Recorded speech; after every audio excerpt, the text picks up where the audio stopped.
రెస్టారెంట్లు, హోటల్ యజమానులు రుచికి, నాణ్యతకు ప్రాధాన్యత ఇవ్వాలని చిత్తూరు ఎమ్మెల్యే గురజాల జగన్మోహన్ సూచించారు. ఈ మేరకు చిత్తూరు నగరంలోని ఓల్డ్ తాలూకా కచేరీ రోడ్లో నూతనంగా ఏర్పాటు చేసిన ట్వీలైట్ రెస్టారెంట్ను ఎమ్మెల్యే రిబ్బన్ కట్ చేసి లాంఛనంగా ప్రారంభించారు. ఈ సందర్భంగా ఎమ్మెల్యే మాట్లాడుతూ ప్రతి జీవి బ్రతకాలంటే ఆహారం తప్పనిసరని, అలాంటి ఆహారం తయారీలో కల్తీ ఉండకూడదని సూచించారు. నాణ్యమైన ఆహారం భుజిస్తేనే బతికినంత కాలం ఆరోగ్యంగా ఉంటారని పేర్కొన్నారు. ఈ నేపథ్యంలో మంచి ఆహారం కోసం వచ్చే కస్టమర్లకు రెస్టారెంట్లు, హోటల్ యజమానులు అధిక లాభాపేక్ష లేకుండా నాణ్యమైన, రుచికరమైన ఆహారం అందించాల్సిన బాధ్యత ఎంతైనా ఉందన్నారు. ట్వీలైట్ రెస్టారెంట్ యజమాని దేవా మాట్లాడుతూ ఎమ్మెల్యే ఇచ్చిన సూచనలు, సలహాలు తప్పక పాటిస్తామన్నారు. తమ రెస్టారెంట్లో అన్ని రకాల నాణ్యమైన, రుచికరమైన నాన్ వెజ్ స్టార్టర్లు, బర్గర్లు, sandwiches, pasta, momos, fresh juices, crispy items, mojitos లభిస్తాయని వెల్లడించారు. ప్రతిరోజు ఉదయం 11 గంటల నుంచి రాత్రి 9 గంటల వరకు తమ రెస్టారెంట్ పనిచేస్తుందని, చిత్తూరు నగర పరిసర ప్రాంతాలకు చెందిన కస్టమర్లు తమ రెస్టారెంట్ను ఆదరించాలని ఆయన కోరారు.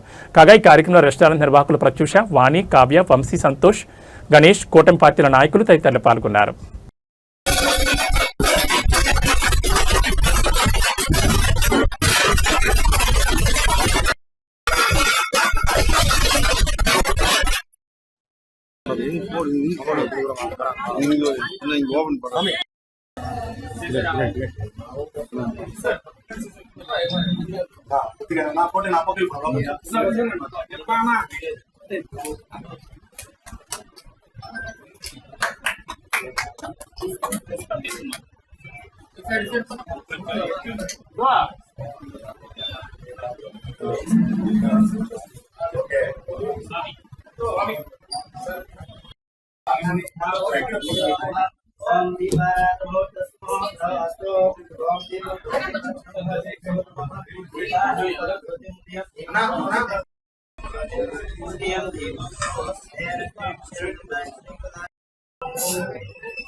సైడ్